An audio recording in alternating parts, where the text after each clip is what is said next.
Hi friend, hi friend, দেখো আজকে কি রান্না করেছি ভাত।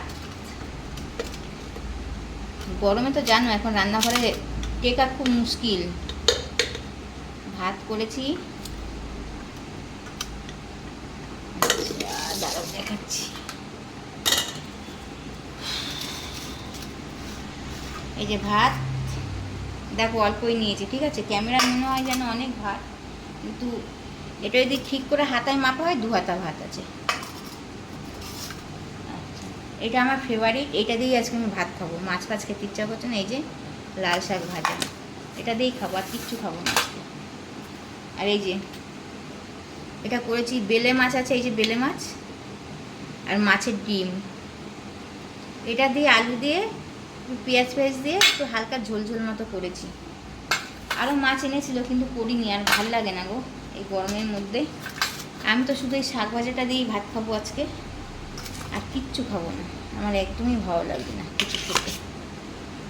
আর শাক ভাজা তো যেন আমার ফেভারিট একদম, একটু বেশি করে নিয়ে নিই।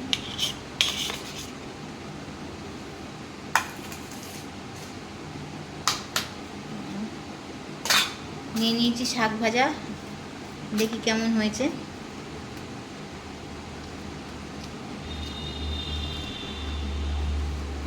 হেভি হয়েছে, হেভি।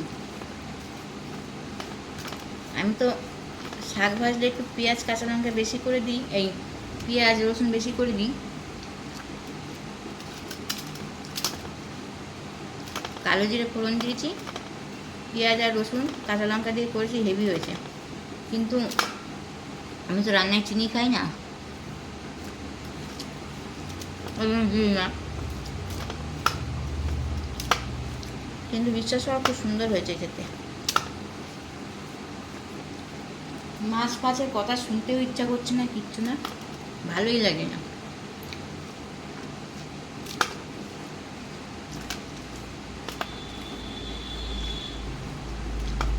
এটা দিয়ে ভাতটা হেভি খাচ্ছি।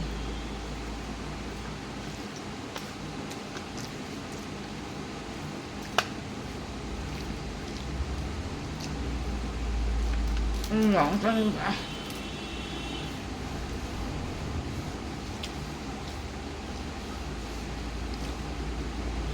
অনেকগুলো লঙ্কা দিয়েছিলাম, ঝাল হয়নি সেরকম।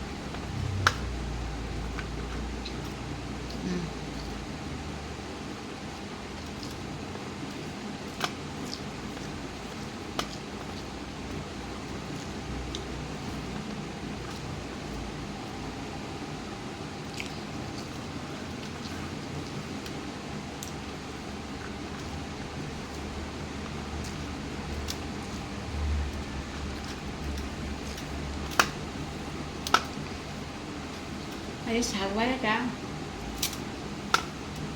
তেলও অনেক দিয়েছি, তো প্রচুর তেল পড়ে গেছে আজকে, দিয়েছি ইচ্ছা করেই।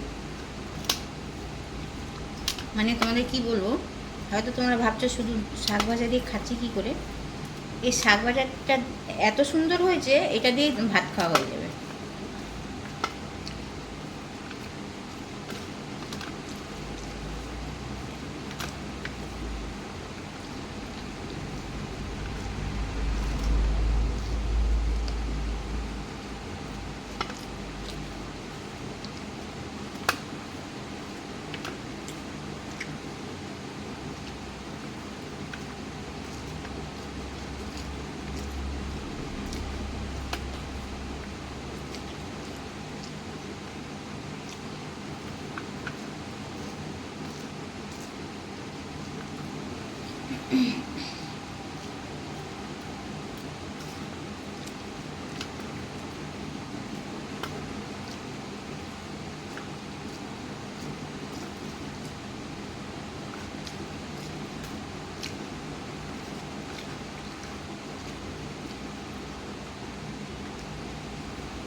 এতটাই যে তেল পড়ে গেছে রান্নায়, আমার শাকটায় দিয়েছি, হাত দেখো পুরো তেল তেল হয়ে গেছে।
আচ্ছা, তেমন কিছু দেখাতে পারলাম না, শাক ভাজা দিয়েই খাওয়া দেখালাম, মাছের ঝোল খেলাম না, ভালো লাগছে না একদম, শাক ভাজা দিয়ে ব্যাপক খেলাম। ঠিক আছে বন্ধুরা, রাখছি, বাই।